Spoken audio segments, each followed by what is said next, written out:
Hello everyone. तो आज हम लोग डिस्कस करने वाले हैं क्लास 11 सीबीएसई केमिस्ट्री का सिलेबस, जो इस बार आपको नवंबर में आने वाला है टर्म 1। और ये टोटल 35 मार्क्स का आपका एग्जाम होएगा। सबसे पहले आपको 11 मार्क्स में दो चैप्टर आएंगे, some basic concepts of chemistry and structure of atom. दोनों चैप्टर्स को मिला के जो वेटेज तैयार की गई है सीबीएसई के द्वारा, that is 11 marks. Some basic concepts में आपको जनरल इंट्रोडक्शन याद करना है, जिसमें से importance and scope of chemistry, atomic and molecular masses, then mole concept, molar mass, percentage composition, empirical and molecular formula, chemical reactions है, स्टीचियोमेट्री और calculation जो स्टीचियोमेट्री के बेसिस पे है वो आप लोगों को करनी है। स्ट्रक्चर ऑफ एटम में आपको बोहर्स मॉडल याद करना है, उसकी लिमिटेशंस आएंगी। फिर शेल और सब शेल का कंसेप्ट आएगा। मैटर और लाइट का ड्यूल नेचर है। डी ब्रॉगली की इक्वेशन है वो आपको याद रखनी है। हाइजेनबर्ग अनसर्टेनिटी प्रिंसिपल है।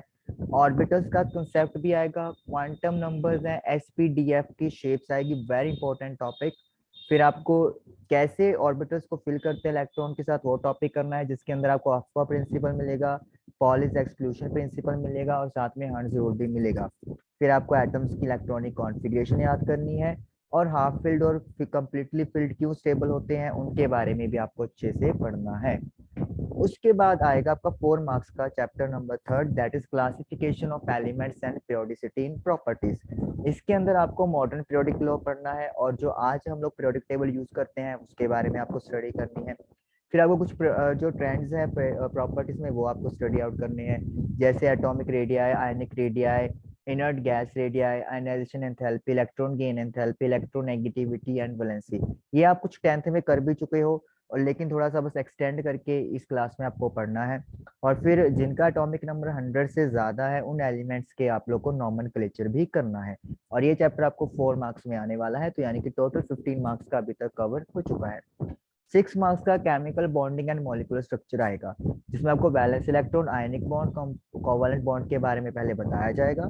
फिर बॉन्ड के पैरामीटर्स के बारे में बात होगी। लुईस स्ट्रक्चर बनाना आप सीखोगे। कोवैलेंट बॉन्ड का पोलर कैरेक्टर के बारे में आप सीखोगे। उसके आयनिक बॉन्ड में क्या कोवैलेंट कैरेक्टर होता है उसके बारे में आप पढ़ोगे। वैलेंस बॉन्ड थ्योरी पढ़ने वाले हो। फिर रेजोनेंस के बारे में आपको आइडिया आएगा। कोवैलेंट मॉलिक्यूल्स की ज्योमेट्री आपको बताई जाएगी। VSEPR थ्योरी है वो आपको पता लगेगी। हाइब्रिडाइजेशन है एसपीडी ऑर्बिटल्स का, ये सारा आपको इसमें आने वाला है चैप्टर में। शेप्स भी आपको सिंपल मॉलिक्यूल्स की करनी है जो एनसीईआरटी की बुक में दी हुई है। फिर आप मॉलिक्यूलर ऑर्बिटल थ्योरी, एमओ को बोलते हैं, वो भी आप सीखने वाले हो। कुछ होमो न्यूक्लियर डायटोमिक मॉलिक्यूल्स जैसे हाइड्रोजन हो गया, नाइट्रोजन हो गया, इनके बारे में। और एंड में हाइड्रोजन बॉन्डिंग का टॉपिक है जो आप लोगों को इसमें कवर करना है। तो ये सारा जो चैप्टर के जो टॉपिक्स आपको सामने है वो 6 मार्क्स का कवर होने वाला है। तो यानी कि हम लोग कवर कर चुके हैं 21 मार्क्स का पेपर। 5 यानी कि 26 हो जाएंगे, लेकिन उसके लिए दो चैप्टर करने पड़ेंगे, that is redox reaction and hydrogen. In redox reaction आपको ऑक्सीडेशन रिडक्शन का कंसेप्ट पढ़ना है।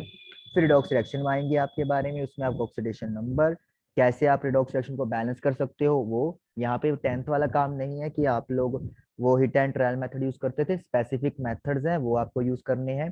फिर इलेक्ट्रॉन्स की टर्म में कि गेन और लूजिंग की टर्म में आप लोग ये सारी चीजें पढ़ोगे, और ऑक्सीडेशन नंबर कैसे चेंज हो रहा है उसके बारे में भी आप लोग पढ़ोगे। हाइड्रोजन में आप लोग हाइड्रोजन की पोजीशन के बारे में पढ़ने वाले हो, कैसे वो मिलता है, अकरेंस, उसके आइसोटॉप्स क्या क्या है। हाइड्राइड्स यानी कि केमिकल एक्शन पढ़ने वाले हो, कब वो आयनिक बॉन्ड बनाता है, कब वो कोवालेंट कंपाउंड बनाएगा। इंटरस्टिशियल के बारे में आप इनके पढ़ने वाले हो। फिजिकल और केमिकल प्रॉपर्टीज पढ़ोगे वाटर की, हैवी वाटर की, और साथ में आप हाइड्रोजन एज अ फ्यूल, जिसे हम लोग एज अ फ्यूचर फ्यूल देख रहे हैं, उसके बारे में भी आपको आइडिया लगेगा।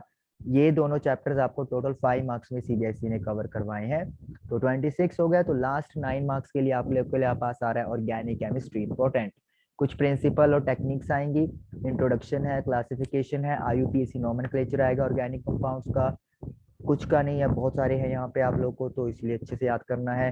फिर इलेक्ट्रॉनिक डिस्प्लेसमेंट की कैसे कोवैलेंट बॉन्ड बनता है, तो इलेक्ट्रॉन डिस्प्लेस हो रहा है वो पढ़ोगे आप। What is inductive effect, what is electromagnetic effect, resonance, hyper conjugation, ये सारे जो है वो ऑर्गेनिक के बड़ा बेस है, ये आपका बेस बनाते हैं अगर आप इन टॉपिक्स को अच्छा करोगे।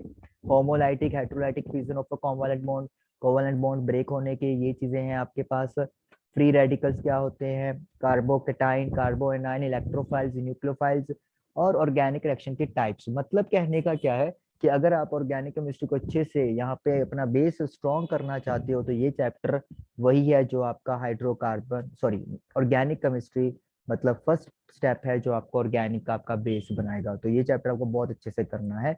इस तरीके से आपके 35 मार्क्स सीबीएसई ने नवंबर एग्जाम के लिए कवर किए हैं।